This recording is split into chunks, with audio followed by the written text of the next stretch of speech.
তো আমাদের সাথে এখন যারা আছেন বাংলাদেশের মানে বেসরকারি উদ্যোগে যত পাঠাগার আছে যদি আমার সাথে যোগাযোগ করেন তারা, তাহলে আমি 5 থেকে 12টা বই তাদেরকে সৌজন্য দিয়ে দিই। চলুন নতুন মানবিক দুনিয়া গড়ি, মানুষের পাশে বিশেষ মানুষকে আনি, যে মানুষরা সমাজ পরিবর্তনের জন্য নিজেকে উৎসর্গ করেন।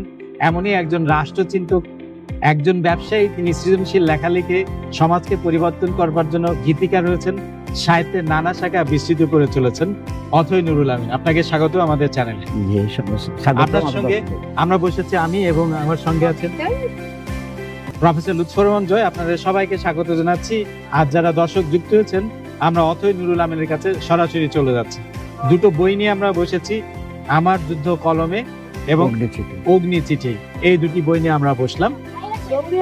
এই বইয়ের নাম থেকে আমরা কিন্তু অনুমান করে নিয়েছি যে লেখকের গভীরতা কোন পর্যায়ে আছে। দর্শক যারা যুক্ত আছেন, আমরা এখন জানতে চাচ্ছি আমার যুদ্ধ কলমে এর মূল উপজীব্য কি?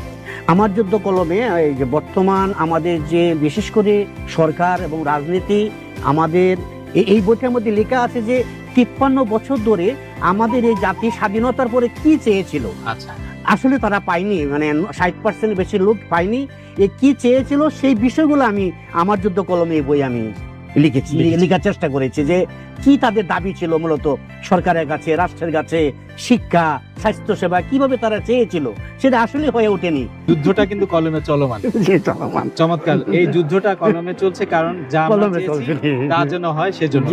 খুবই অপূর্ব। এরপরে অগ্নি চিঠিতে কি?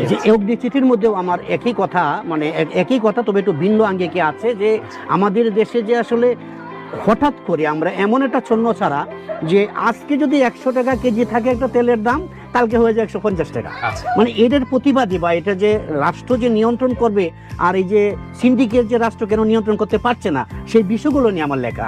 মানে বিশেষ করে সবগুলো লেখায় আর কি এই যে 60% সুবিধা, মানে সুবিধা বঞ্চিত যে মানুষ, তারা যে সুযোগটা কখনোই পায়নি 53 বছরে, এই দুই বইয়ের মধ্যে মূলত আমার বিষয় হলো যে এই বই দুটো ছাড়া আপনার আর কি বই আছে? হ্যাঁ, আমার বই আছে অষ্টশ্রম কাব্যগ্রন্থ, সোনালী স্বপ্ন কাব্যগ্রন্থ, একজন মেয়র পদপ্রার্থী সমালোচনা গ্রন্থ, মানে পরামর্শমূলক, 52 বছর 53 গল্প আমার আত্মজীবনীর অংশ, প্রধানমন্ত্রী উপদেষ্টা নামে আমার একটা বই আছে সমালোচনা গ্রন্থ। আচ্ছা, এই বই কোথায় পাওয়া যাচ্ছে? এটা চিহ্নপত্র প্রকাশনী, 593 স্টল নম্বর।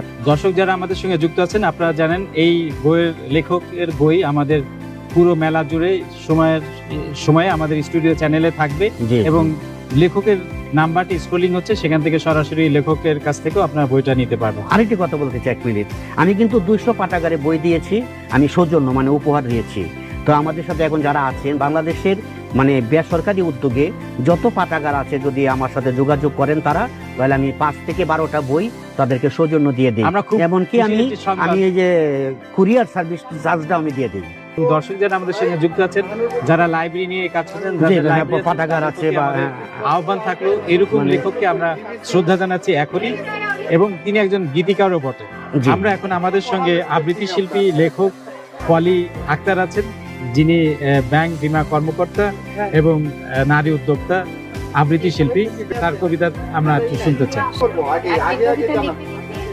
শখের সোনালী ডায়েরিতে সকল পাতা শেষ, কলমের কালি শেষ, মনের সকল ছন্দ শেষ, ভাবনার সকল প্রতিফলন শেষ। একটি কবিতা লিখতে লিখতে বেদনার ছাপগুলো বসতে বসতে বাড়িতে সবার জন্য রান্না শেষ। পুকুরের সকল পানি শেষ, চৈত্রের দাপটে রৌদ্র শেষ, এখনো আসেনি বৃষ্টি, তাই পানিও শেষ। একটি কবিতা লিখতে লিখতে বাবার বিরহ ভরতে ভরতে আমার নয়নের পানি শেষ, মায়ের ভালোবাসাটাও হলো শেষ। বোনেরা আর আসে না শেষ, ভাইয়েরা তো সেই কবে হয়েছে শেষ। আজকে আমার আর কিছুই ভালো লাগে না, বৃথা জীবন, বৃথা স্বপন, বৃথা